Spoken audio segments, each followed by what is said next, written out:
y'all, Dan here again, Periodic Audio. Today's Ask Me Anything is brought to you by Periodic Audio because we don't have any other sponsors, just us, so what were you expecting? Really? Seriously? Anyway, today's question comes from Techman Reviews, at Techman Reviews. He's a fairly new reviewer, but he's getting into it. He's got some good questions. And his question for us was, what makes your product stand out from the rest? I think it boils down to three things. Okay? Number one, we actually give a shit about audio quality. I know that's revolutionary. I know it's unique. It's kind of unusual that in 2020 we could still find that audio quality is actually something that separates you, but we actually care about it. It's amazing how many companies put a huge amount of effort into how something looks and how it's packaged and all these other cool, what latest technologies it has and things like that. And if it can sound good, it's kind of like, well, it sounds good enough. It's kind of an afterthought almost, or, well, there's a minimum bar. As long as we hit it, we'll worry about maximizing all these other things. We don't do that. It's got to sound great, or it just doesn't leave. That's all there's to it. Audio quality first. Function over form. So that's number one. It's something unusual. Number two, for our IEMs, we only have one IEM. Literally, we've got one IEM. All we do is we change the material on the diaphragm. That's the part that moves in and out. It's like a little speaker in there. That's the only thing we change. And so we're controlling, basically, we're doing a real science experiment. What do you expect? Periodic audio, periodic table of the elements. We're kind of engineers. So it's a science experiment. Every other variable in the system, the enclosure, the cables, the tunings, which done by the loading, all the other parts, those are all exactly the same. The only thing we change, voice coil magnet, the only thing we change is the diaphragm, the metal of the diaphragm.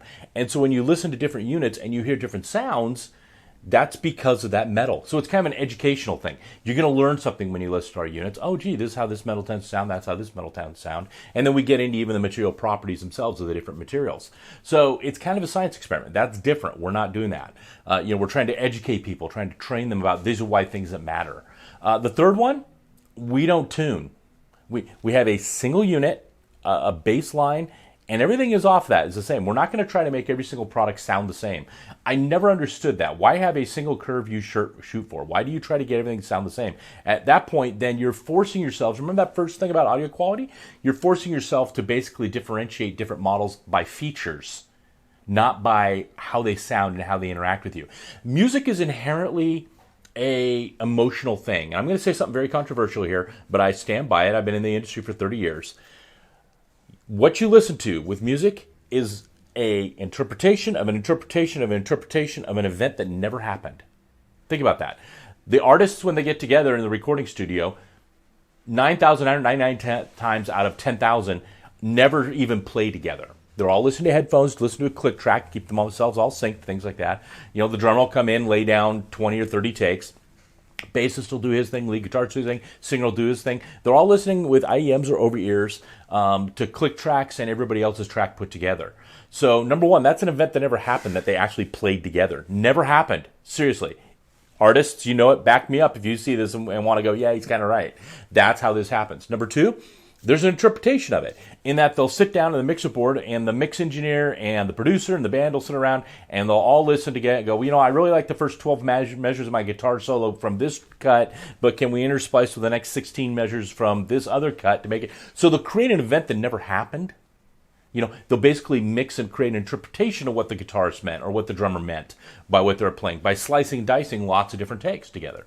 They'll put that together. Once that's done, so we've got an interpretation of an event that never happened, the event being the band playing together, they will hand it off to a mastering engineer. He's going to sit down with a pair of speakers in a nice listening room. He's going to re-equalize and change things up and pan stuff left and right as he thinks it. So he's doing his own interpretation of what it should be. And then they're going to hand that music off by recording it to people like me who actually create the audio gear you use, your speakers, your headphones, things like that. And we're going to have our own interpretation of it. So when you listen to something, there's no such thing as absolute objectivity, absolute accuracy.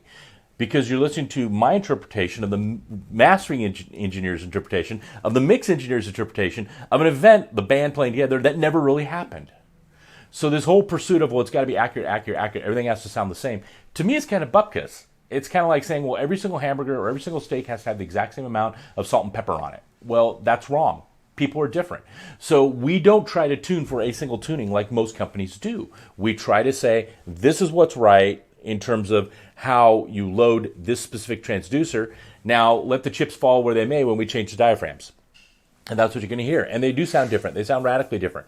And there's nothing wrong with that, because what matters at the end of the day is that the unit you choose moves you, you enjoy listening to stuff through it, and that's the most important thing. So anyway, that's what makes our products really stand out from the rest. Number one, we actually care about audio quality.